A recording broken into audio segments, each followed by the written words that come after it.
Hello everyone, कैसे हैं दोस्तों। आप लोगों का हमारे YouTube channel yes edu world में बहुत बहुत स्वागत है। दोस्तों, मैं 10वीं पास अभ्यर्थियों के लिए 10th पास कैंडिडेट के लिए नई परमानेंट वैकेंसी के बारे में इंफॉर्मेशन लेकर के आया हूं।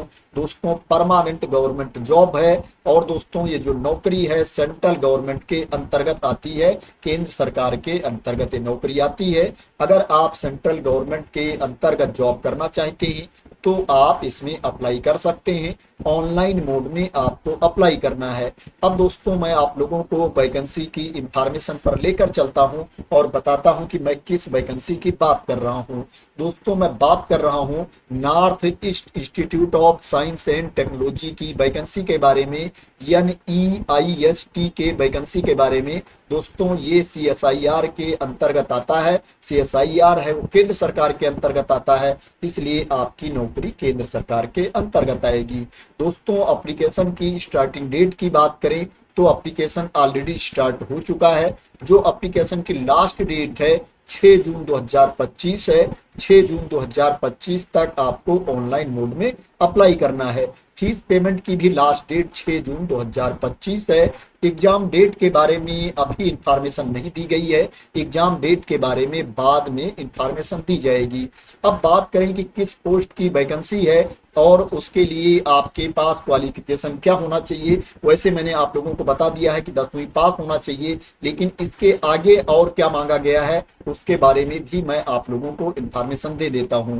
दोस्तों, जो पोस्ट है वो टेक्नीशियन की पोस्ट है। इसके लिए जो आपके पास क्वालिफिकेशन होना चाहिए, आपको 10वीं पास होना चाहिए। 10th की सर्टिफिकेट आपके पास होनी चाहिए और 10वीं में आपके 55% अंक होने चाहिए। 55% मार्क्स आपके होने चाहिए 10th में। और क्या है, आपके पास ITI की सर्टिफिकेट भी होनी चाहिए। इंडस्ट्रियल ट्रेनिंग इंस्टीट्यूट की सर्टिफिकेट आपके पास होनी चाहिए। अब बात करते हैं कि ITI बहुत सारे ट्रेड में होता है, तो किस ट्रेड में आपके पास ITI की सर्टिफिकेट होनी चाहिए। तो दोस्तों, जो आपके पास ITI की सर्टिफिकेट होनी चाहिए वो प्लम्बिंग में होनी चाहिए, या इलेक्ट्रीशियन की सर्टिफिकेट आपके पास होनी चाहिए, वेल्डर की होनी चाहिए, या construction and would working sector की सर्टिफिकेट आपके पास होनी चाहिए। Computer operator and programming assistant की सर्टिफिकेट आपके पास है, कोपा की सर्टिफिकेट आपके पास है, तो भी आप इसमें अप्लाई कर सकते हैं। आपके लिए इसमें पोस्ट है। दोस्तों, एज की बात करें तो इसमें जो मिनिमम एज है 18 ईयर्स है, 18 साल है, और जो अपर एज लिमिट है वो 28 ईयर्स है, 28 साल है। 28 साल तक के कैंडिडेट इसमें अप्लाई कर सकते हैं जो छूट की क्राइटेरिया के अंतर्गत नहीं आते हैं। जो छूट की क्राइटेरिया के अंतर्गत आते हैं उनको अपर एज लिमिट में छूट भी दी जाएगी रूल्स के अकॉर्डिंग। दोस्तों, जो आपके एज की गणना की जाएगी वो 6 जून 2025 को आपके एज की गणना की जाएगी। अब बात करें इसमें आपको सैलरी कितनी मिलेगी, तो इसमें 7 CPC पे लेवल 2 के अकॉर्डिंग आपको सैलरी मिलेगी। जो इनिशियल बेसिक पे है 19,900 रुपए है, 19,900 रुपीज इनिशियल बेसिक पे है। इसमें अदर अलाउंसेस भी जुड़ेंगे, भत्ते भी जुड़ेंगे, तो जो लगभग आपको सैलरी मिलेगी वो 38-39 हजार रुपए के आसपास आपको सैलरी मिलेगी। ये अलाउंसेस पर डिपेंड करेगा कि आपको कितना अलाउंसेस दिया जा रहा है, उसके अकॉर्डिंग क्या है आपकी सैलरी थोड़ा बहुत घट बढ़ भी सकती है। अब बात करें कि इसमें छूट कितनी मिलेगी अपर एज लिमिट में, तो दोस्तों, जो SC ST कैटेगरी के कैंडिडेट हैं उनको अपर एज लिमिट में 5 इयर्स की छूट मिलेगी, और जो OBC कैटेगरी के कैंडिडेट हैं उनको अपर एज लिमिट में 3 साल की छूट मिलेगी। और दोस्तों, जो PWD कैटेगरी के कैंडिडेट हैं, अनरिजर्व कैटेगरी में आते हैं, उनको अपर एज लिमिट में 10 साल की छूट मिलेगी। PWD SC ST कैटेगरी के कैंडिडेट को अपर एज लिमिट में 15 साल की छूट मिलेगी, और PWD OBC कैटेगरी के कैंडिडेट को अपर एज लिमिट में 13 साल की छूट मिलेगी। और जो एक्स सर्विसमैन है उनको सर्विस ईयर्स +3 इयर्स की छूट मिलेगी अपर एज लिमिट में। अब बात करते हैं इसमें आपका सिलेक्शन कैसे होगा, सिलेक्शन का प्रोसेस क्या है। तो दोस्तों, इसमें 2 स्टेज में आपका सिलेक्शन होगा। जो पहला स्टेज है दोस्तों ट्रेड टेस्ट होगा, जो कैंडिडेट ट्रेड टेस्ट में क्वालिफाई हो जाएंगे उनका रिटन टेस्ट होगा। रिटन टेस्ट में 3 पेपर होंगे, पेपर 1, पेपर 2 एंड पेपर 3। दोस्तों जो पेपर 1 है वो क्वालिफाइंग इन नेचर है, इसको ओनली आपको पास करना पड़ेगा। और दोस्तों जो कैंडिडेट पेपर 1 क्वालिफाई कर ले जाएंगे उन्हीं का पेपर 2 एंड पेपर 3 चेक किया जाएगा। तो दोस्तों इसमें जो ट्रेड टेस्ट है और पेपर 1 है ये क्वालिफाइंग इन नेचर है। पेपर 2 एंड पेपर 3 के बेस पर मेरिट बनेगी। दोस्तों आपको कोशिश करना है कि पेपर 2 एंड पेपर 3 में आपको ज्यादा से ज्यादा अंक लेकर के आना है, जिससे क्या है आप मेरिट लिस्ट में टॉप में रहो।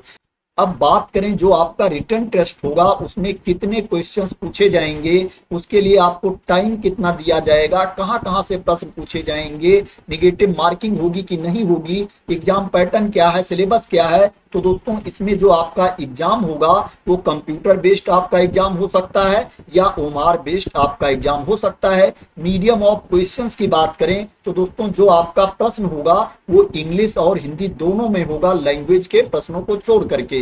दोस्तों जो टोटल क्वेश्चंस आपसे पूछे जाएंगे, टोटल प्रश्न आपसे पूछे जाएंगे 150 क्वेश्चंस आपसे पूछे जाएंगे, 150 प्रश्न आपसे पूछे जाएंगे। और जो आपको टाइम दिया जाएगा 2.5 घंटे का टाइम आपको दिया जाएगा, 2 घंटे 30 मिनट का टाइम आपको दिया जाएगा पेपर देने के लिए।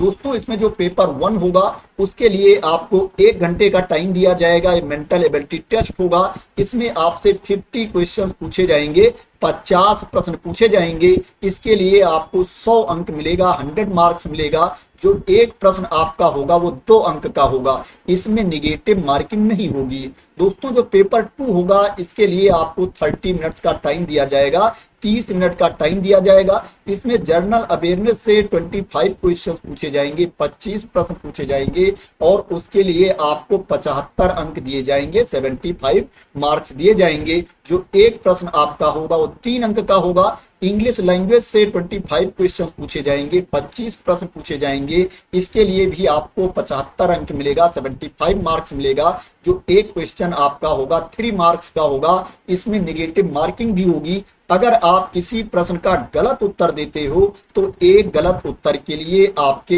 1 अंक काट लिए जाएंगे। दोस्तों जो पेपर 3 होगा, पेपर 3 होगा दोस्तों ये 1 घंटे का होगा और ये कंसर्न सब्जेक्ट से होगा। दोस्तों जिस ट्रेड के लिए आप अप्लाई कर रहे हो उस ट्रेड से क्वेश्चंस इसमें पूछा जाएगा। जो टोटल प्रश्न पूछा जाएगा वो 50 क्वेश्चंस आपसे पूछा जाएगा, 50 प्रश्न आपसे पूछे जाएंगे और इसके लिए जो आपको मार्क्स मिलेगा 150 मार्क्स आपको मिलेगा, 150 अंक आपको मिलेगा। जो एक प्रश्न आपका होगा वो 3 मार्क्स का होगा, एक प्रश्न 3 अंक का होगा। इसमें भी निगेटिव मार्किंग होगी। अगर आप किसी प्रश्न का गलत उत्तर देते हो तो एक गलत उत्तर के लिए आपके 1 अंक काट लिए जाएंगे। तो इसमें पेपर 1 आपका 1 घंटे का होगा, पेपर 2 30 मिनट्स का होगा और पेपर जो 3 है, 3rd है, वो 1 घंटे का होगा। जो मेरिट बनेगी वो पेपर 2 एंड पेपर 3 के बेस पर मेरिट बनेगी। अब दोस्तों बात करते हैं इसमें आपको फीस कितनी पे करनी पड़ेगी। दोस्तों इसमें जो आपको फीस पे करनी पड़ेगी, अगर आप जनरल कैटेगरी में आते हो, अनरिजर्व कैटेगरी में आते हो, ओबीसी कैटेगरी के कैंडिडेट हो या ईडब्ल्यूएस कैटेगरी के कैंडिडेट हो, तो दोस्तों आपको 500 रुपीज फीस पे करनी पड़ेगी, 500 रुपए फीस पे करनी पड़ेगी। ये मेल अभ्यर्थियों के लिए है। और जो कैंडिडेट एससी कैटेगरी के हैं, एसटी कैटेगरी के हैं, पीडब्ल्यूबीडी कैटेगरी के कैंडिडेट हैं, उनको कोई फीस नहीं पे करनी है, वो फ्री ऑफ कास्ट इसमें अप्लाई कर सकते हैं। और जो महिला अभ्यर्थी हैं सभी कैटेगरी की, उनको कोई फीस नहीं पे करना है, वो भी इसमें फ्री ऑफ कास्ट अप्लाई कर सकती हैं। तो इसमें महिला अभ्यर्थियों के लिए और एससी एसटी कैटेगरी के कैंडिडेट के लिए, पीडब्ल्यूबीडी कैटेगरी के कैंडिडेट के लिए बहुत अच्छा मौका है। उनको कोई फीस नहीं पे करनी है, वो इसमें जरूर अप्लाई करें। अगर सिलेक्शन नहीं होगा तो एक्सपीरियंस होगा और सिलेक्शन हो गया तो अच्छी बात है, परमानेंट गवर्नमेंट जॉब है, आपकी लाइफ सेट हो जाएगी। अब दोस्तों बात करें कि अगर आपका सिलेक्शन हो जाता है तो आपकी नौकरी कहां पर होगी, आपकी जॉब किस लोकेशन में होगी। तो दोस्तों जो आपकी नौकरी होगी दोस्तों ये आसाम राज्य में होगी, क्योंकि ये इंस्टीट्यूट जोरहाट आसाम में पड़ता है। अब बात करें इसमें आपको अप्लाई कैसे करना है, किस लिंक पर जाकर के आपको अप्लाई करना है। तो दोस्तों जो अप्लाई करने का लिंक है उसको मैं वीडियो के नीचे डिस्क्रिप्शन में डाल दूंगा। दोस्तों वहां से आप लिंक को कॉपी कर सकते हैं। दोस्तों यही वाला लिंक है जो आपको वीडियो के नीचे डिस्क्रिप्शन में मिल जाएगा। दोस्तों जब आप इस लिंक को ओपन कर लेंगे, इस पेज को आप ओपन कर लेंगे, तो दोस्तों आप थोड़ा नीचे जाएंगे, यहां पर देखेंगे ये एग्री करने के लिए बोल रहा है, यस करने के लिए बोल रहा है, आपको यस पर क्लिक कर देना है। यस पर क्लिक करने के बाद आपको प्रोसीड पर क्लिक करना है।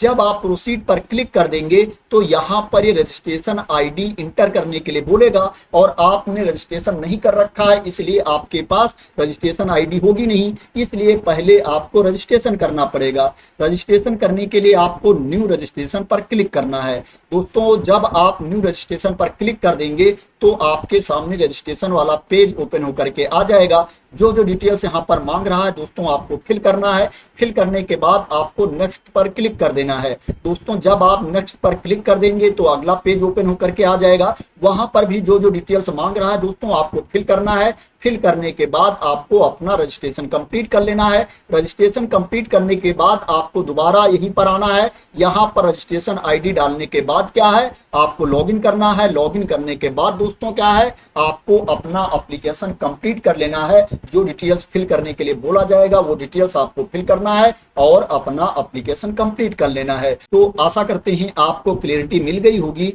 कि कहां पर जाकर के आपको रजिस्ट्रेशन करना है, कहां पर जाकर के आपको अप्लाई करना है और अप्लाई करने का लिंक आपको कहां पर मिलेगा। दोस्तों जो एडवर्टाइजमेंट की पीडीएफ है उसका भी लिंक मैं वीडियो के नीचे डिस्क्रिप्शन में डाल दूंगा।